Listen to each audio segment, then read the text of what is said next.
ലുലു മോൾ സഹിതമുള്ള വലിയ മോളുകളിൽ നമ്മൾ പാർക്കിംഗ് ഫീ നമ്മൾ കൊടുക്കുന്നുണ്ട്. ഇപ്പം നമ്മളൊരു സാധനം മേടിക്കുകയാണെങ്കിൽ നമുക്ക് ശരിക്കും കിട്ടേണ്ട ഒരു ഫ്രീഡം അല്ലെങ്കിൽ ഒരു റൈറ്റ് ടു ഫ്രീഡം അല്ലേ സാർ നമുക്കൊരു പാർക്കിംഗ് നമ്മുടെ വണ്ടിക്ക് കിട്ടുക എന്നുള്ളത്. പക്ഷേ ഇപ്പോഴും നമ്മുടെ നാട്ടിൽ പാർക്കിങ്ങിനായിട്ട് നമ്മളൊരു മോളിൽ ചെന്നാൽ നമ്മൾ പൈസ കൊടുത്താലേ നമ്മുടെ വണ്ടി ഇടാൻ പോലും പറ്റത്തുള്ളൂ. ആ ഒരു കോണ്ടെക്സ്റ്റിൽ സാർ എന്താണ് എക്സ്പ്രസ് ചെയ്യാനുള്ളത്? ഇപ്പോൾ ലുലു മാൾ ഞാനാണ് നടത്തുന്നതെങ്കിൽ പാർക്കിംഗ് ഫീ മേടിക്കില്ല, പകരം ആ പൈസയും കൂടെ ആ പ്രോഡക്റ്റിൽ അടിയും. സാർ എന്ന് പറയുന്ന ബിസിനസ് മാനോട് നമുക്ക് പിടിച്ചില്ല. യൂസഫ് അലി അത് ചെയ്തില്ല. സത്യസന്ധമായിട്ട് പാർക്ക് ചെയ്യേണ്ടാത്തവർക്ക് വില കുറച്ച് കിട്ടും. അപ്പോൾ പബ്ലിക് ട്രാൻസ്പോർട്ടിൽ വരുന്നവന് ആ പാർക്കിംഗ് ഫീസ് പ്രോഡക്റ്റായി ചാർജ് ചെയ്യണമെന്നില്ല. പക്ഷേ നമുക്ക് വാശി എന്താണ്, ഇയാൾ പാർക്കിംഗ് ഫീ മേടിക്കുന്നതേ ഉള്ളൂ.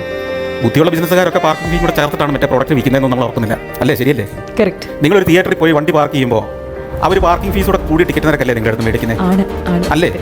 ഇത് നമുക്ക് എന്താ ഇതിന് ബോധം ഉണ്ടാവുക? യൂസഫ് അലി അതിനെ രണ്ടായിട്ട് ബില്ല് ചെയ്യുന്നു. വണ്ടി ഇല്ലാത്തവനും കാശ് കുറഞ്ഞോട്ടെ എന്ന് വിചാരിച്ചിട്ട് പാർക്കിംഗ് ഫീ അവനായി ചാർജ് ചെയ്യുന്നില്ല. അങ്ങനെ എല്ലാ പ്രോഡക്റ്റിലും ആ പാർക്കിംഗ് ഫീ ഒരു വർഷം പാർക്കിംഗ് ഫീ ഇനത്തിൽ എത്ര രൂപ കിട്ടുന്നു എന്നുള്ളതിനെ ഓരോ പ്രോഡക്റ്റിലേക്കും ഡിസ്ട്രിബ്യൂട്ട് ചെയ്ത് വിലയിട്ടാൽ പ്രശ്നം തീർന്നില്ലേ? പരാതിയും തീർന്നില്ലേ? ചിലപ്പോൾ 50 പൈസയെ ചിലപ്പോൾ ഒരു പ്രോഡക്റ്റ് കൂടുള്ളൂ. ശരിയല്ലേ? ആ 50 പൈസ വെച്ച് കൂടിയാലും കസ്റ്റമേഴ്സ് അറിയുമോ? അത് അവർക്ക് പരാതി ഉണ്ടാവില്ല. മറ്റ് സ്ഥാപനങ്ങളെല്ലാം അങ്ങനെ തന്നെ ചെയ്യുന്നത്. നിങ്ങളൊരു ഹോട്ടൽ നടത്തുമ്പോൾ നിങ്ങൾ പാർക്കിങ്ങിന് വേണ്ടി മേടിക്കുന്ന സ്ഥലത്തിൻ്റെ നിരക്കൂടെ കൂട്ടിയതല്ലേ നിങ്ങളുടെ ഹോട്ടലിൽ കൂടെ വാടക? അല്ലേ? ഈ ബോധം കസ്റ്റമർക്ക് ഉണ്ടായാൽ മതി.